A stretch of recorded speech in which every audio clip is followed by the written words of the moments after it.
ପିଲାମାନେ ସମସ୍ତଙ୍କୁ ମୋ ଚ୍ୟାନେଲକୁ ସ୍ୱାଗତ। ଆଜି ଆମେ ହାପିଲି ଏକ୍ଜାମିନେସନର ଏଗ୍ରିକଲଚରର କ'ଣ ସବୁ କ୍ୱେଶ୍ଚିନ୍ ଆସିଥିଲା ପୂର୍ବ ବର୍ଷ, ସେ କ୍ୱେଶ୍ଚିନ୍ ଗୁଡ଼ିକ ଡିସ୍କସନ୍ କରୁଛି। ତୁମମାନେ ଭଲ ଭାବରେ ପ୍ରିପେୟାର ହେଇକି ଯିବ। ପିଲାମାନେ ଏଗ୍ରିକଲଚରର କ୍ୱେଶ୍ଚିନ୍ କେତେ ମାର୍କ ଆସୁଛି? 50 ମାର୍କ ଟୋଟାଲ ମାର୍କ ଆସୁଛି। ଆଗରୁ ଘଣ୍ଟେ 15 ଥିଲା, ଏବେ ଘଣ୍ଟେ 30 ମିନିଟ୍ ହେଇଗଲାଣି ହେଲା କି। ତାହେଲେ ଏଗ୍ରିକଲଚର କ'ଣ ସବୁ କ୍ୱେଶ୍ଚିନ୍ ଆସିଥିଲା থার্ড ଲାଙ୍ଗୁଏଜ୍ ଏଗ୍ରିକଲଚରର ତମେ ଆଜି ଡିସ୍କସନ୍ କରିବା। ଫାର୍ଷ୍ଟ ଦେଇଛି ପିଲାମାନେ 1 ମାର୍କିଆ ଶୂନ୍ୟସ୍ଥାନ ପୂରଣ କର। ଫଳ ପନିପରିବା ଉତ୍ପାଦନରେ ଭାରତର ସ୍ଥାନ। ଫଳ ପନିପରିବାର ଉତ୍ପାଦନରେ ଭାରତ ସ୍ଥାନ କ'ଣ ନା ଦ୍ୱିତୀୟ। କଦଳୀ ଚାଷରେ ଭାରତର ସ୍ଥାନ। କଦଳୀ ଚାଷରେ ଭାରତ ସ୍ଥାନ ପ୍ରଥମ। ଡ୍ୟାସ୍ରେ ସର୍ବାଧିକ ଭେଣ୍ଡି ଉତ୍ପାଦନ ହୁଏ। କେଉଁଠି? ଭାରତରେ ସର୍ବାଧିକ ଭେଣ୍ଡି ଉତ୍ପାଦନ ହୁଏ। ଜୀବନ କାଳ ଅନୁସାରେ ପିଆଜ ଏକ ଡ୍ୟାସ୍ ଫସଲ। ଜୀବନ କାଳ ଅନୁସାରେ ପିଆଜ ଏକ 2 ବର୍ଷୀ ଫସଲ। ହେଟର୍ସର ଅର୍ଥ କ'ଣ? ହେଟର୍ସର ଅର୍ଥ କ'ଣ? ଉଦ୍ୟାନ। ମଟର ଓ ବିନ୍ ଡ୍ୟାସ୍ ପୋଷଣର ଉତ୍ସ ଅଟେ। ପୁଷ୍ଟିସାର ଓ ଲୌହ। ପୁଷ୍ଟିସାର ଓ ଲୌହର ଉତ୍ସ ଅଟେ। ଭାରତର ରବି ଋତୁ ଡ୍ୟାସ୍ ଠାରୁ ଆରମ୍ଭ ହୁଏ। କେଉଁ? ଅକ୍ଟୋବର 7 ଠାରୁ ଆରମ୍ଭ ହୁଏ। ଭାରତର ଖରିଫ ଋତୁ ଡ୍ୟାସ୍ ଠାରୁ ଆରମ୍ଭ ହୁଏ। କେବେ ଆରମ୍ଭ ହେଉଛି? ଜୁନ 7 ତାରିଖରେ ଆରମ୍ଭ ହୁଏ। ତରଭୁଜ ଏକ ଡ୍ୟାସ୍ ଋତୁର ଫସଲ। ତରଭୁଜ ଏକ ଗ୍ରୀଷ୍ମ ଋତୁ ଫସଲ। ଫୁଲକୋବି ଖାଦ୍ୟ ରୂପରେ ବ୍ୟବହୃତ ଅଂଶକୁ କ'ଣ କୁହାଯାଏ? କ'ଣ କୁହାଯାଉଛି? ଫୁଲ କୁହାଯାଉଛି। ତାପରେ ପିଲାମାନେ ଦେଇଛି 2 ମାର୍କିଆ 5ଟା ପଡ଼ୁଛି। ଟୋଟାଲ 50 ମାର୍କ ପଡ଼ୁଛି। 1 ମାର୍କିଆ 10ଟା ଗଲା, 2 ମାର୍କିଆ 5ଟା କରିବ 10 ମାର୍କ। 5 ଗୋଟିରୁ ଦେବ ତମର 6ଟା ପଡ଼ିଛି, ସେଥିରୁ 5ଟା କରିବା। ଫାର୍ଷ୍ଟ ଦେଇଛି କାଟଛାଟ କହିଲେ କ'ଣ ବୁଝୁଛ? ଗଛରେ ଥିବା ପ୍ରାଣରସ ବା ଜୀବନ ଶକ୍ତିର ସୁବିନିଯୋଗ ଉଦ୍ଦେଶ୍ୟ କେତେ ଅଂଶକୁ ଉଚିତ ରୂପେ କାଟି ଦିଆଯାଏ, ଏହାକୁ କାଟଛାଟ କହନ୍ତି। ତାପରେ ଦେଇଛି ତାପରେ ଆଇଭି କ୍ୱେଶ୍ଚିନ୍ କରିଛି। ଉଦାହରଣ ସହ ମାଟି ତଳେ ଫଳୁଥିବା ଉଦ୍ଭିଦର ନାମ ଲେଖ। ପନିପରିବା ଗୁଡ଼ିକ କାଣ୍ଡ କନ୍ଦ କେତେ? ପରିବା କ୍ଷେତ୍ର ଅସ୍ଥାନିକ ମୂଳ ମାଟି ତଳେ ଯାହା ପତ୍ର ଉପରୁ ବଢ଼େ, ଏହାର ଅଙ୍ଗ ମାଂସଳ ପତ୍ର ଭାବରେ ଗଚ୍ଛିତ ହୋଇ ରହେ, ତାହାକୁ ପରିବା ରୂପେ ବ୍ୟବହୃତ ହୁଏ, ଯେମିତି ପିଆଜ ରସୁଣ। ଥାର୍ଡ଼ରେ କ'ଣ ଦେଇଛି? ଉଦ୍ୟାନ କୃଷି କହିଲେ କ'ଣ ବୁଝ? ଉଦ୍ୟାନ କୃଷି କହିଲେ ସାଧାରଣତଃ ଉଦ୍ୟାନ ଫସଲ ଉତ୍ପାଦନ ଉନ୍ନତିକରଣ ବ୍ୟବହାରକୁ ବୁଝାଏ, ଯଥା ଫଳ ପନିପରିବା, ଶୋଭାବର୍ଦ୍ଧକ ଚାରା ରୋପଣ, ମସଲା ଜାତୀୟ ଫସଲ, ସୁଗନ୍ଧିତ ବୃକ୍ଷଲତା। ଖରିଫ ରବି ପନିପରିବା କହିଲେ କ'ଣ ବୁଝୁଛ? ଖରିଫ ପନିପରିବା ହେଉଛି ଏହି ଋତୁରେ ଫସଲକୁ ବର୍ଷା ଦିନିଆ ଫସଲ କୁହାଯାଏ। ଏହି ଋତୁରେ ସାଧାରଣତଃ ଜୁନ 7 ତାରିଖରୁ ଅକ୍ଟୋବର 6 ତାରିଖ ପର୍ଯ୍ୟନ୍ତ ରହିଥାଏ। ଖରିଫ ଋତୁର ପନିପରିବା ମଧ୍ୟରେ ଭେଣ୍ଡି, ଝୁଡ଼ଙ୍ଗ, ମଟର, ଗୁଆଁର ଇତ୍ୟାଦି ହେଲା କି। ଖରିଫ ଋତୁ। ରବି ଋତୁ କ'ଣ? ଏହି ଋତୁରେ ପନିପରିବା ଗୁଡ଼ିକର ଫସଲ ଶୀତଦିନିଆ ଫସଲ କୁହାଯାଏ। ଏହି ଋତୁରେ ସାଧାରଣତଃ ଅକ୍ଟୋବର 7ରୁ ଫେବୃଆରୀ 6 ତାରିଖ ପର୍ଯ୍ୟନ୍ତ ଥାଏ। ମଟର, ମୂଳା, ଗାଜର, ଫୁଲକୋବି ଆଦି ବନ୍ଧାକୋବି କରାଯାଇଥାଏ। ଶାଗ ପରି ପରିବା ଗୁଡ଼ିକ ଇତ୍ୟାଦି ଏହି ଋତୁରେ ଚାଷ କରାଯାଇଥାଏ। ତାପରେ ଡବଲ ଆଇ କ୍ୱେଶ୍ଚିନ୍ କ'ଣ ଅଛି? ବିହନ ବୁଣିବା ପୂର୍ବରୁ ବିହନ ଉପଚାର କାହିଁକି ଦରକାର ହୁଏ? ଶୁଖିଲା ବିହନ ବୁଣିବାରୁ 10-30 ମିନିଟ୍ ପର୍ଯ୍ୟନ୍ତ 40ରୁ 45-55 ଡିଗ୍ରୀ ସେଣ୍ଟିଗ୍ରେଡ଼ ତାପମାତ୍ରା ଜଳରେ ଏ ବିହନକୁ ଜୀବିତ ନଷ୍ଟ କରେ। କବକ ସଂକ୍ରମଣ ନିୟନ୍ତ୍ରଣ କରିବା ପାଇଁ କବକନାଶୀ ଥିରାମ୍ ବ୍ୟବହାର କରାଯାଉଛି। ଆକ୍ଚୁଆଲି ବିହନ ଉପଚାର କ'ଣ ପାଇଁ କରାଯାଉଛି ନା ବିହନ ବୁଣିବା ପୂର୍ବରୁ ବିହନରେ ଯୋଗୁଁ ବିଭିନ୍ନ ପ୍ରକାର ରୋଗ ହେଉଛି, ସେ ବିହନ ବାହିତ ରୋଗ ନ ହେବା ପାଇଁ ଆମେ ବିହନକୁ ଉପଚାର କରାଯାଏ ହେଲା। 2 ମାର୍କିଆ 5ଟା ପଡ଼ିଥିଲା। ଆଉ ଗୋଟେ ଅଛି ଭିଟାମିନ୍ ଓ ଖାଦ୍ୟଜନିତ ଗୁରୁତ୍ୱ ଲେଖ। ତାପରେ ନେକ୍ସଟ ଯିବା।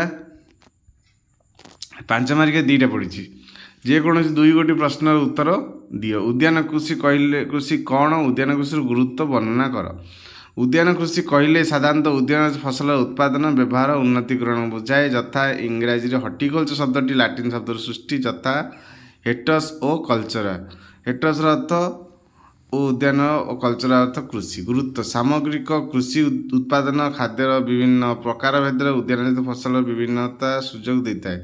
ଏଥିରେ ଅନେକ ସ୍ୱାସ୍ଥ୍ୟପ୍ରଦ ଉପାଦାନ ଓ ଔଷଧ ଥାଏ। ଏହି ଫସଲ ପରିବେଶକୁ ସୁରକ୍ଷା ପ୍ରଦାନ କରିବା ସହିତ ସୁରୁଚି ସମ୍ପନ୍ନ ହୋଇଥାଏ।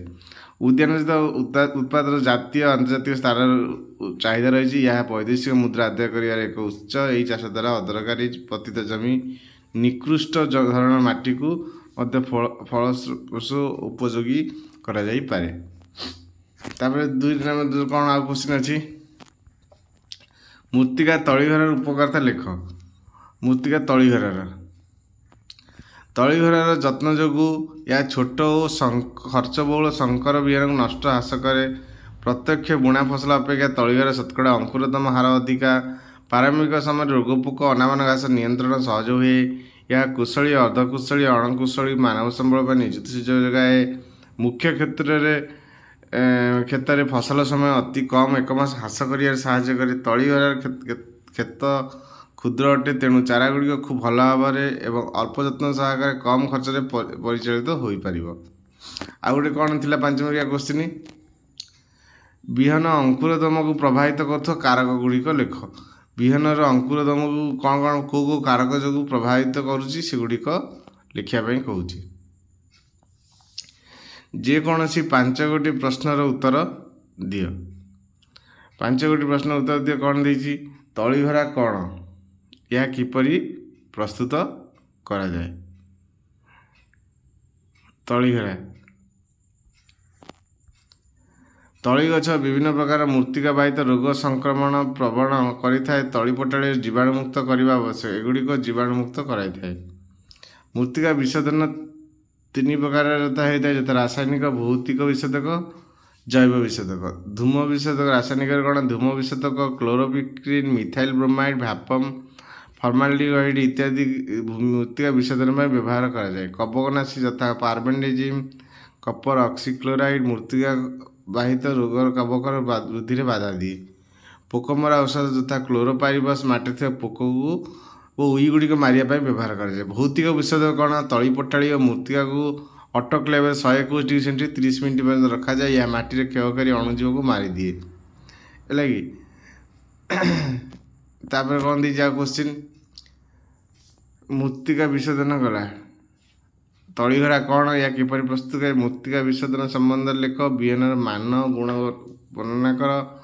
ମାନବ ଖାଦ୍ୟରେ ପୁନଃପରିବାର ଗୁରୁତ୍ୱ ଲେଖ। ଉଦ୍ୟାନ କୃଷି କ୍ଷେତ୍ର କିପରି ନିଜ ସୃଷ୍ଟି କରିଥାଏ। ଫଳ ପରିବା ମଧ୍ୟ ପ୍ରଭାବ ଲେଖ।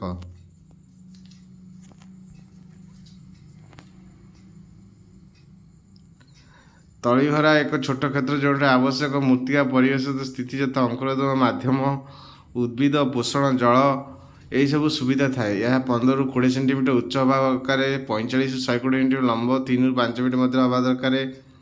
ହେଲା କି, ଏସବୁ ଲେଖିବ।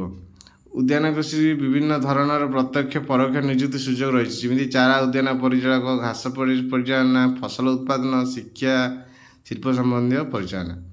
ତାପରେ ଦେଇଛି ଫଳ ଓ ପନିପରିବା ମଧ୍ୟରେ ପାର୍ଥକ୍ୟ କ'ଣ। ଅଧିକାଂଶ ଫଳ ଗଛ ବହୁବର୍ଷୀୟ ଅଟେ। ଅଧିକାଂଶ ପନିପରିବାର ଜୀବନକାଳ ବର୍ଷକ ବା ଋତୁଜୀବୀ ଅଟେ।